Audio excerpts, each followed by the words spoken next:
শিক্ষার্থী বন্ধুরা, আমরা আবার ফিরে আসলাম এই দ্য ওয়েস্টল্যান্ড কবিতার যেই থিম, সেই থিমগুলো নিয়ে। আমরা প্রথম দিনে আলোচনা করেছিলাম এই সংক্ষিপ্ত ব্রিফ এবং আমরা আলোচনা করেছিলাম ডেথ অ্যান্ড রিবার্থ সম্পর্কে ছোট্ট একটু ধারণা দিয়েছিলাম।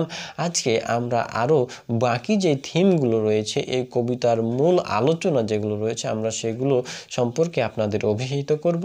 তো যারা আমার আগের ভিডিওটি দেখেননি তারা ডেসক্রিপশন বক্স থেকে লিঙ্কটির মাধ্যমে প্রথম পার্টটি, এই ভিডিওর প্রথম পার্টটি আপনারা দেখে নেবেন আশা করছি।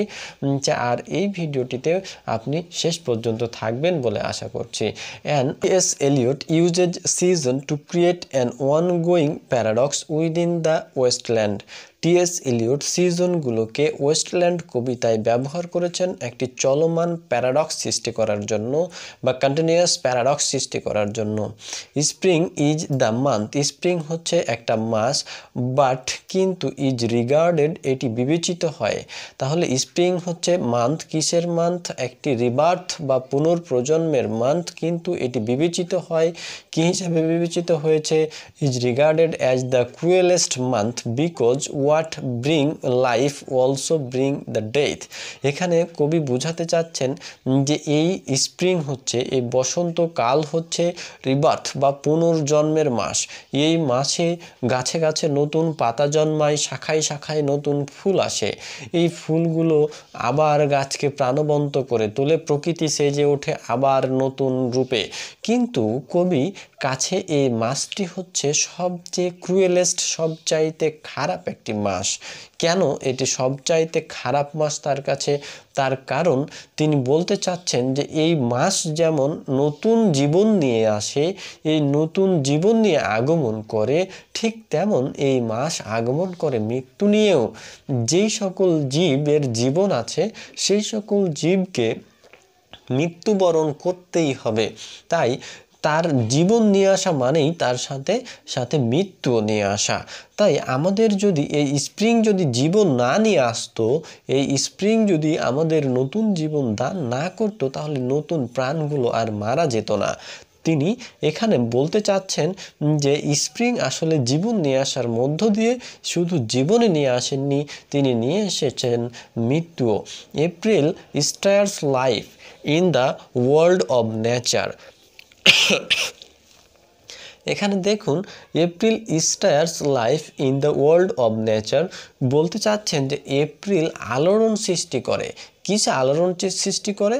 The world of nature. এই যে পৃথিবীর যে প্রকৃতি, এই প্রকৃতির জীবনে আলোড়ন সৃষ্টি করে। But this return of fertility, কিন্তু এই উর্বরতার রিটার্নে বা পরিবর্তে এর প্রতিফল হিসেবে আমাদেরকে দেয় ইজ পেইনফুল অ্যান্ড রিপাগন্যান্ট, বেমানান বা প্রতিকূল একটি অবস্থা আমাদেরকে ফেরত দেয়। বিকজ, কারণ ইটস রিমাইন্ডার, এটা হচ্ছে অনুস্মারক যে আমাদেরকে মনে করিয়ে দেয়। It's a reminder of having to renew character, বলছে যে আমি আবার একটা নতুন ক্যারেক্টারের আগমন ঘটালাম, পুরাতনকে মুছে দিয়ে নতুন অধ্যায়ের সূচনা করলাম। যারা ছিল তাদেরকে মৃত্যুবরণ করার মধ্য দিয়ে আমি নতুন একটি প্রজন্ম সৃষ্টি করলাম, আবার এই সময় নতুন একটি প্রজন্মের আবির্ভাব করব। এটি আসলে আমাদেরকে মনে করিয়ে দেয়। সাচ এজ ম্যারি, যেমনটা এই ম্যারি ছিল কে? ম্যারি ছিল এই কবি এলিয়টসের মামাতো বোন, যার সাথে তিনি স্লেড চড়েছিলেন। মনে আছে অবশ্যই আমাদের আগের ভিডিওতে যেটি বলা হয়েছিল। তো এই ম্যারি লাইভস, এই ম্যারির মতো যেই প্রাণবন্ত জীবন ছিল, এই জীবনে আসলে তিনি এই বিষয়টিকে উঠিয়ে নিয়ে আসার চেষ্টা করেছেন যে আমরা আবার নতুন জীবন দান করছি। এলিয়টস ডিসক্রাইব দ্য সিজন, এলিয়টস এই সিজনটাকে বর্ণনা করেছেন not changing in order and also maintaining us stasis. এই সিজনটাকে শুধু অর্ডার, একটা নিয়ম মেনটেন করার জন্য ব্যবহার করেননি, তিনি একটা নতুন বছর শেষ করে আবার নতুন একটি বছরের সূচনা করার জন্য তিনি এই সিজনকে ব্যবহার করেননি। তিনি ব্যবহার করেছেন এই সময়কে বা এই উইন্টার সিজনকে ব্যবহার করেছেন একটি ক্রুয়েলেস্ট মান্থ হিসেবে যে অন্য একটি প্রজন্মের মৃত্যু ঘটিয়ে নতুন একটি প্রজন্মর সৃষ্টি করে। Winter is described as keeping people, এটা তো গেল বসন্তের কথা, এখন আসলো উইন্টারের কথা। উইন্টার ইজ ডেসক্রাইবড, উইন্টার বর্ণিত হয়েছে অ্যাজ কিপিং পিপুল, মানুষদেরকে রাখতে, ওয়ার্ম গরম রাখতে এই উইন্টার সিজনটা ব্যবহার করা হয়েছে। বিকজ, কারণ it's forces them to go south in search of pleasure, thus they are staying away from winter. তাহলে এই উইন্টারকেই কবি আসলে ভালো হিসেবে উল্লেখ করতে চেষ্টা করেছেন। কারণ হচ্ছে যে দেখুন, ইট ফোর্সেস, এটি মানুষকে বল প্রয়োগ করে, টু গো যেতে, সাউথ দক্ষিণ দিকে যেতে বল প্রয়োগ করে, জোর করে, ইন সার্চ অফ প্লেজার একটু আনন্দের জন্য, একটু ভালোর জন্য তাদেরকে জোর দেয়। Thus they are staying away from winter, আর এর মাধ্যমে মানুষ এই উইন্টার থেকে, এই ঠান্ডা থেকে একটু উষ্ণতার দিকে যায়, একটু খারাপ অবস্থা থেকে ভালো অবস্থার দিকে যায়। কবি আসলে বলতে চাচ্ছেন যে মানুষ অত্যন্ত খারাপ হয়ে গেছে, মানুষ এই উইন্টার সিজনগুলোই, খারাপ সময়গুলোই মানুষকে ভালো দিকে নিয়ে যায়, খারাপগুলোকে মানুষ পিছনে ফেলে সামনের দিকে, উন্নতির দিকে আগাতে চায়। আর এটাই হচ্ছে এই উইন্টার, হচ্ছে সেই শিক্ষা যেটি ঠান্ডা বা শীতলতাকে দূর করে সামনের দিকে এগিয়ে যাওয়ার একটি প্রচেষ্টা মাত্র। As well winter brings stillness and therefore action, তাহলে ইজ ফরগটেন। আর এইভাবেই উইন্টারের শীতলতার সময়গুলোকে মানুষ ভুলে গিয়ে একটি নতুন যুগের বা নতুন একটি আনন্দময় সময় বা জীবন তারা সূচনা করে। উইন্টার ব্রিংস স্টিলনেস, যদি উইন্টার এখনো বিদ্যমান থাকে তাহলেই কিন্তু সুখ বা ভালো সময় খুব শীঘ্রই আসবে। দেয়ারফর অ্যাকশন ইজ ফরগটেন, আর অতীতের যে কর্মগুলো সেগুলো অবশ্যই ভুলে যাবে মানুষ। ফরগেটফুলনেস ইজ ওয়েলকাম, আর এইভাবেই ভুলে যাওয়াকে মানুষ কি করে, ফরগেট ওয়েলকাম জানায়, স্বাগতম জানায়, আবার নতুনকে স্বাগতম জানায়। Rain being the symbol of rejuvenation, rejuvenation শব্দের অর্থ হচ্ছে নবজীবন। রেইন যেহেতু একটা নবজীবনের সূচনা হিসেবে, নবজীবনের প্রতীক হিসেবে রেইন ব্যবহার হয়েছে। ইজ আনওয়ান্টেড, অপ্রত্যাশিত। So there is always a state of inaction, এই সময় মানুষেরা, রেইনের সময়, এই বর্ষাকালে আবার প্রকৃতি নতুন সাজে সাজে। এই খরা দীর্ঘ সময়ের পর, খরার হওয়ার পর সেখানে বৃষ্টির পানিতে আবার নতুন গাছ, নতুন ডালপাতা খুব সুন্দরভাবে বেড়ে ওঠে। কিন্তু এই সময় মানুষ কাজ করে না, অলসভাবে মানুষ বসে থাকে, এটিকে নিষ্ক্রিয়তা বলে কবি উল্লেখ করছেন। This state of limbo leaves Eliot's Wasteland seasonless perpetually waiting for a new dawn. কবি এই নরকের দ্বার প্রান্তে অবস্থান থেকে ফিরে এসে তিনি আবার একটি নতুন সুন্দর সকালের আশা করেছেন। Isolation the main reason of is a theme in the Waste Land is because the character appear to isolate themselves and their emotion from the people around them. তাহলে এই নির্বিচ্ছিন্নতা, একাকিত্বটাই হচ্ছে এই রিজন, এই সময়ের রিজন বা এই কবিতার হচ্ছে মূল থিম। তার কারণ কি? তার কারণ হচ্ছে এই কবির যে স্পিকার, যে নায়ক, সে আসলে নিজেই আইসোলেট থাকার চেষ্টা করতো, সে নিজে একাকী থাকার চেষ্টা করতো। সে তার ইমোশনগুলোকে, তার নিজের যে ইমোশন আছে সেই ইমোশনগুলোকে ঢেকে রাখার চেষ্টা করতো। Their emotion from the people around them, এই আইসোলেট, তিনি সবসময় নিজেকে একাকিত্ব করে রাখতেন, বোঝাতে চাচ্ছেন। তার পরবর্তী যে থিমটি, গুরুত্বপূর্ণ থিম হচ্ছে religion.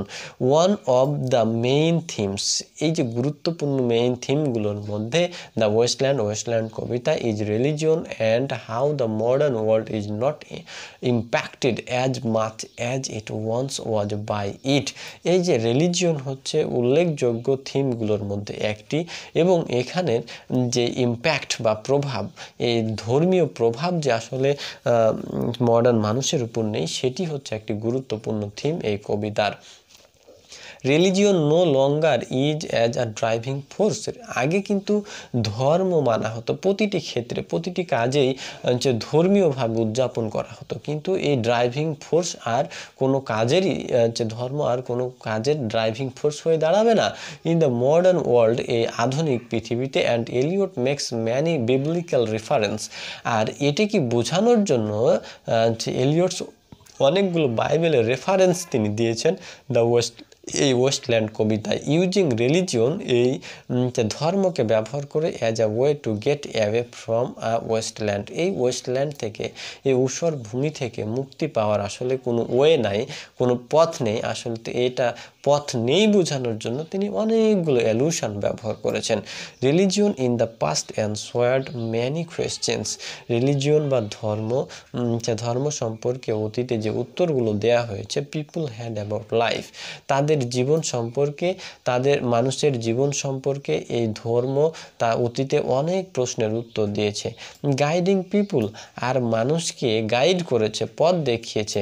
In the way the church, আর তাদেরকে চার্চের দিকে নিয়ে গেছে। Felt was the way to truly live life with God, আর ঈশ্বরের সাথে যে সত্যিকারের একটা জীবন নির্বাহ করার একটি দিক নির্দেশনা আসলে ধর্ম দিয়েছে, কিন্তু এই আধুনিক পৃথিবীতে সেটি আর ব্যবহৃত নেই।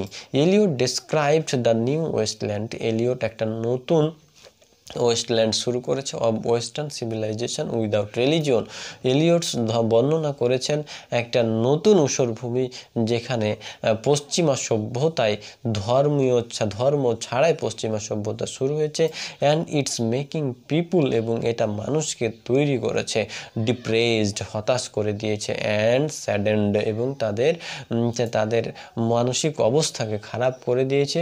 উইদাউট রিলিজিয়ন, ধর্ম ছাড়া this people have no guiding light. ধর্ম ছাড়া এই সব মানুষের কোনো গাইডিং লাইট বা নির্দেশনার যে কোনো পথ নেই, কোনো আলো নেই ঘুরে দাঁড়ানোর মতো। অ্যান্ড আর ইন আ স্লাম্প, এবং সেখানে বস্তির মতো কিছু রিপিটেশন ইন দেয়ার লাইফস, তাদের জীবনের যে পুনরাবৃত্তি ঘটবে এটি আসলে আর ঘটানো সম্ভব নয় ধর্ম ছাড়া। Eliot uses biblical allusion to describe the people in the modern world. আধুনিক পৃথিবী যে আর ধর্মীয় দিক দিয়ে বেড়ে উঠবে না, তাদের ধর্ম যে আবার পুনর্জাগিত হবে না, এটি বোঝানোর জন্য তিনি অনেক বিবলিক্যাল রেফারেন্স তিনি দিয়েছেন। Who is the third who walks always beside you. তুমি কি চেনো যে সেই তৃতীয় ব্যক্তিটা কে, যে তোমার সাথে সব সময় হাঁটে? When I count there are only you and I together, but when I look ahead up the white road. তাহলে দেখুন যে যখন সাদা রাস্তায় বলতে আমরা যখন রাস্তায় হাঁটি, তখন আমরা দেখি যে আমরাই শুধু আছি, কিন্তু সেখানে আরও একজন থাকে। I together, but when I look ahead, কিন্তু আমরা যখনই সামনের দিকে তাকাই তখন আমরা দেখি যে একটা সাদা রাস্তা সেখানে আছে। There is always another one, সেখানে সব সময় একজন থাকে। Walking beside you gliding wrapped in a brown mantle. তাহলে সেখানে তোমার পাশে সবসময় থাকে, সে চকচক করে, গ্লিডিং করে, wrapped in a brown mental, একটা বাদামি কালার, অর্থাৎ ছায়া সেখানে পড়ে থাকে। আমরা যখন হাঁটি তখন সূর্যের ছায়া সেখানে পড়ে। আসলে ছায়াটা কি? এখানে এটাই হচ্ছে তৃতীয় ব্যক্তি, যে ঈশ্বরের পথ থেকে তোমাদের সব সময় পথ নির্দেশনা দিকে, কিন্তু আমরা অনেক সময় বুঝতে পারি না যে আমাদের সাথে কেউ একজন আছে। Who did I do not know whether a man or women. আর এই ছায়াটা কি দেখে আমরা কখনো বুঝতে পারি যে এটা মানুষ, এটা ছেলে মানুষ নাকি মেয়ে মানুষ? হ্যাঁ, আমরা এটা কখনোই বুঝতে পারি না। But who is that one, কিন্তু সেই ব্যক্তি যে সাইড অফ ইউ, কিন্তু সেই ব্যক্তিটা তো আছে তোমার পাশে, সেসব ব্যক্তিটাকে কি তুমি অস্বীকার করতে পারবে? কখনোই পারবে না। ইন দিস প্যাসেজ, এই প্যাসেজে এলিয়ট ডিসক্রাইবড টু ডিসিপলস, এই প্যাসেজে দুইজন ডিসিপল বা ব্যক্তিকে বোঝানো হয়েছে, শীর্ষকে বোঝানো হয়েছে অব খ্রিস্টের, দ্যাট নো লঙ্গার রিকগনাইজ হিম, যারা তাকে আর বেশি দিন চিনবে না, মানুষ তাকে ভুলে যাবে, এমন একজন শীর্ষের কথা বলা হয়েছে। Now that he has been resurrected from the dead, সে আর কখনো পুনর্জাগিত হবে না, মানুষ তাকে রিজারেক্ট করবে না, তাকে পুনরুত্থাপিত করবে না। দিস রিলেটস, এটা সম্পর্কিত, টু দ্য পিপুল, সেই সব মানুষদের, এলিয়ট টক্স অ্যাবাউট, যাদের ব্যাপার এলিয়ট কথা বলেছেন, দ্য ওয়েস্টল্যান্ড, ওই ওয়েস্টল্যান্ডে, বিকজ, কারণ, he is saying that without religion and Christ, ধর্ম এবং খ্রিস্টকে ছাড়া, the people of the world are blind, এই সারা পৃথিবীর মানুষ হচ্ছে অন্ধ। Nihilism, Nihilism. A believer in the philosophy of nihilism would believe that most of things are meaningless. যেই সব ব্যক্তিরা ধ্বংসবাদ বা নাইলিজমকে বিশ্বাস করে, সেই সব মানুষদের কাছে এই গুরুত্বপূর্ণ জিনিসগুলো আসলে অর্থহীন, meaningless. One would almost deny existence, একজন প্রায় তার অস্তিত্বকে অস্বীকার করবে। এই সব মানুষদের কাছে, এই যারা অস্বীকার করে, তাদের কাছে এই মানুষগুলো, তাদের অস্তিত্ব, যে তারা মারা যাওয়ার পর আবার পুনরায় জেগে উঠবে না, তারা চিরতরে বিদায় হয়ে গেল, তারা এটি মনে করে। যে অ্যানাদার বিলিফ, অন্য একটা বিশ্বাসে, in this philosophy specifically, is that there is no afterlife to take afterlife, তারা মনে করে যে নির্দিষ্ট করে আসলে কোনো জীবন নেই, যে জীবনটা তাদেরকে আবার পরবর্তী জীবনে নিয়ে যায়। Typically, being a more negative viewpoint on the world, it can definitely be seen as communicated by T.S. Eliot in the Wasteland. এই ওয়েস্টল্যান্ডে কবি অনেকগুলো নেগেটিভ ভিউ পয়েন্ট তুলে ধরেছেন, যেখানে নিহিলিজমের কথা বা অস্তিত্ব বা ধ্বংসবাদের কথা বলা হয়েছে, যে মানুষ তার জীবন যখন মারা যাবে, সে পুনরায় আবার জেগে উঠবে না, ঈশ্বর তাকে জাগিয়ে তুলবে না, এটি অনেক মানুষ জিজ্ঞেস করে, আর এটাই হচ্ছে nihilism. His use of figurative language, তিনি যেসব ফিগারেটিভ ল্যাঙ্গুয়েজগুলো ব্যবহার করেছেন, তাতে অ্যালুশনগুলো ব্যবহার করেছেন, imagery, through out all five birds can be seen as individual two doesn't have much hope for the future.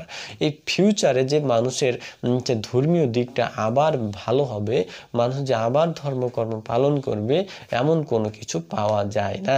সব কিছু স্বতন্ত্রীয়ভাবে সব মানুষগুলো একা একা তাদের নিজ নিজ কাজকর্ম করবে, তারা একজন আরেকজন থেকে বিচ্ছিন্ন হয়ে পড়বে। এটি আসলে তিনি এই ল্যাঙ্গুয়েজ, অ্যালুশন, ইমেজারি, এইসব মাধ্যমে তিনি বোঝাতে চেয়েছেন। Being a post war scene throughout the whole poem, যেহেতু এই কবিতাটায় আসলে পোস্ট ওয়ার সিন বর্ণনা করা হয়েছে, যুদ্ধের পরের ঘটনাটা বা সিনটা বর্ণনা করা হয়েছে। One of the main ideas brought to the table by Eliot is thought of modern decay. আর যেহেতু যুদ্ধের ময়দানে, যুদ্ধের পর সকল কিছু ধ্বংসপ্রাপ্ত হয়ে থাকে, কোনো কিছু ব্যবহার উপযোগী থাকে না, ঠিক তেমনি কবি এই ওয়েস্টল্যান্ড ব্যবহার করেছেন, বা এই থিমটা যেহেতু বর্ণনা করেছেন ওয়েস্টল্যান্ডের মাধ্যমে, সেহেতু এই ধ্বংসপ্রাপ্ত হয়ে গেছে এই পৃথিবীর মানুষের অন্তর, তারা আর ধর্মীয় দিক দিয়ে ভালো নেই। Streets have been turned upside down, আর এই যে স্ট্রিটগুলো, রাস্তাগুলো সবগুলো সংকুচিত হয়ে গেছে। হাউজেস অ্যান্ড বিল্ডিংস ডিস্ট্রয়েড, বাড়িগুলো, বড় বড় বিল্ডিংগুলো, বাড়িগুলো ভেঙে চুরমুচার হয়ে গেছে, ধ্বংস হয়ে গেছে। ম্যানি পিপল ডাইং অফ, অনেক মানুষ মারা যাচ্ছে।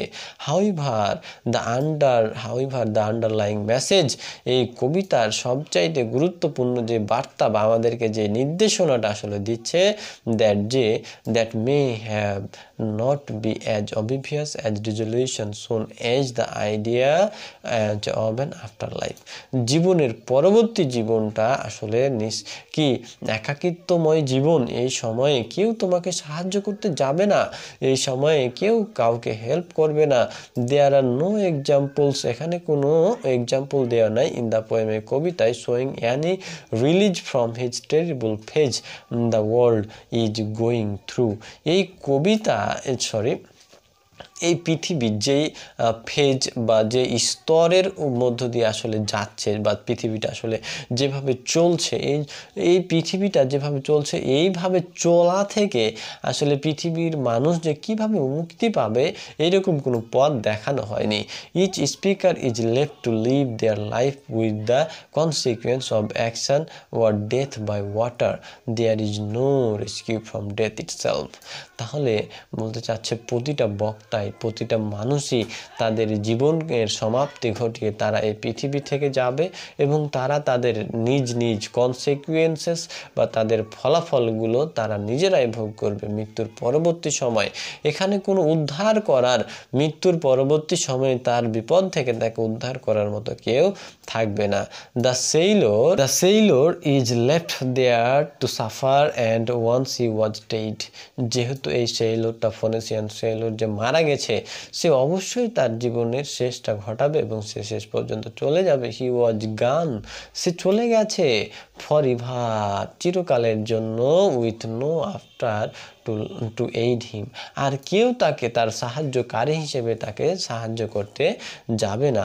Similarly in the finally part of the poem, এই কবিতার শেষ অংশে কবি বলছেন, what the thunder nothing waiting for us at the end, শেষ পর্যন্ত আমাদের জন্য কেউ অপেক্ষা করবে না, সব কিছু ফ্রুটফুল, সব কিছু ফ্রুটলেস হয়ে যাবে।